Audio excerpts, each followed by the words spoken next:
Opinion Russia-India on shaky grounds. Why India needs to become truly independent. Russia is one of India's longest-serving partners. During the Cold War, the Soviet Union signed a treaty of friendship with India, which ultimately became the foundation of the relationship between both countries. After decades of trade and cultural exchange, a sense of camaraderie has developed between the citizens of both nations. However, Russia's recent actions have raised eyebrows.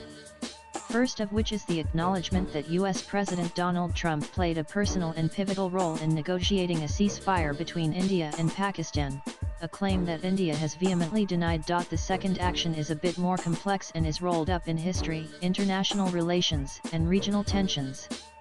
Russia's Foreign Minister Sergei Lavrov, now twice in a matter of weeks, has indicated that Russia is genuinely interested in reviving the RIC Russia-India-China under the Troika format. Nanan the Kremlin's public endorsement of Trump's assertion that he personally brokered a ceasefire between India and Pakistan following Operation Sindoor has landed a discordant note in New Delhi. Russian President Vladimir Putin's aide, Yuri Ushakov, stated that the India-Pakistan conflict was resolved through Trump's personal involvement, a claim repeatedly echoed by Trump himself, who even suggested he averted a nuclear disaster by leveraging U.S. trade access as a bargaining tool. India, however, has consistently and vehemently denied any third-party mediation.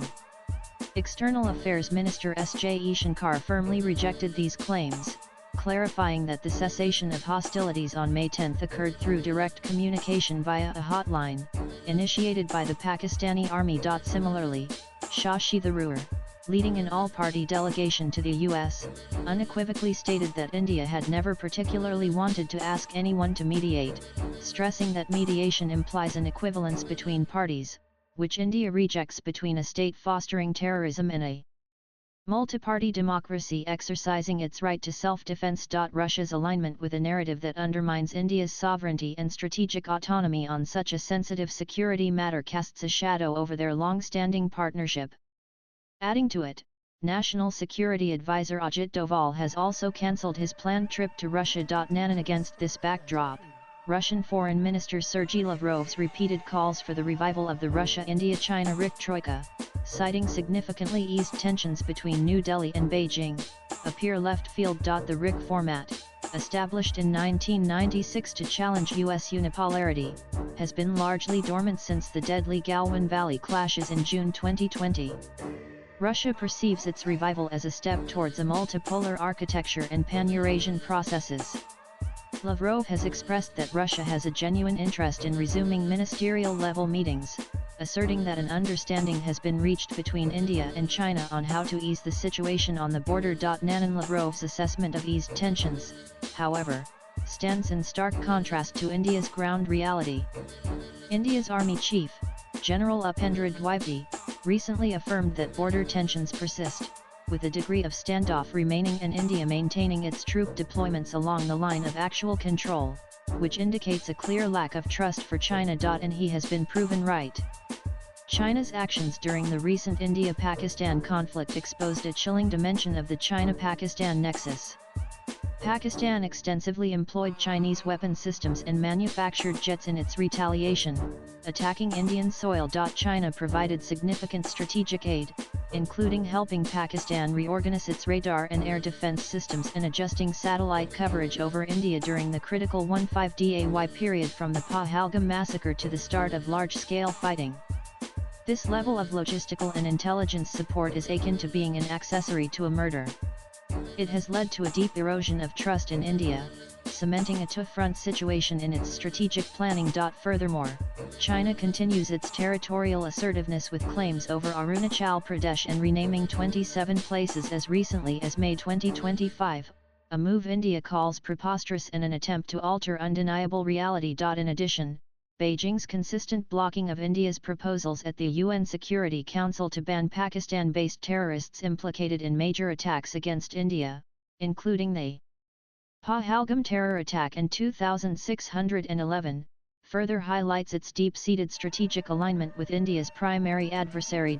For India, China's actions during the conflict, despite recent limited diplomatic thaws, underscore a paradoxical reality where attempts at normalization are undermined by a deep-seated strategic alignment with a terror state, fundamentally rendering any genuine cooperation impossible and solidifying the relationship as one of strategic rivalry. India's foreign policy has long been characterized by strategic autonomy, a delicate balancing act that Russia often misconstrues, particularly regarding India's participation in the Quad.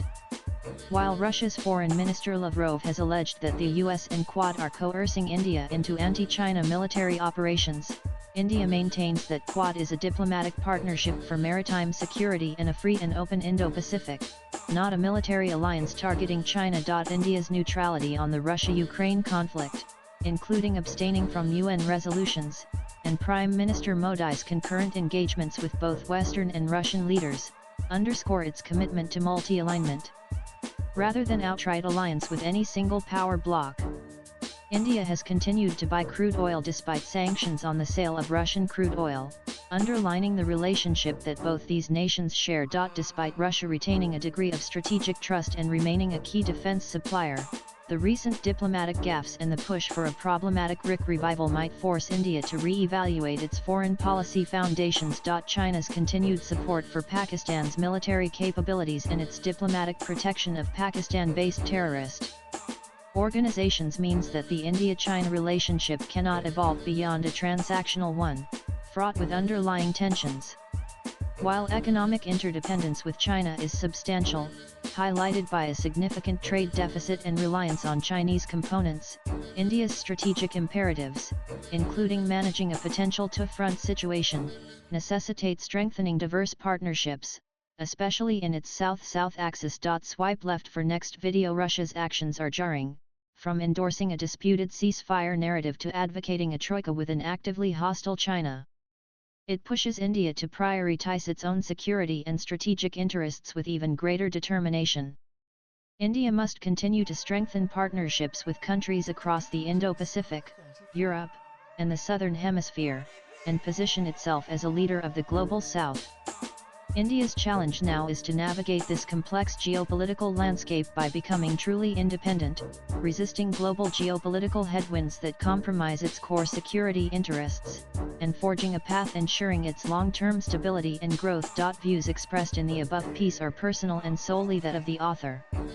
They do not necessarily reflect NEWS18's views. Latest blogs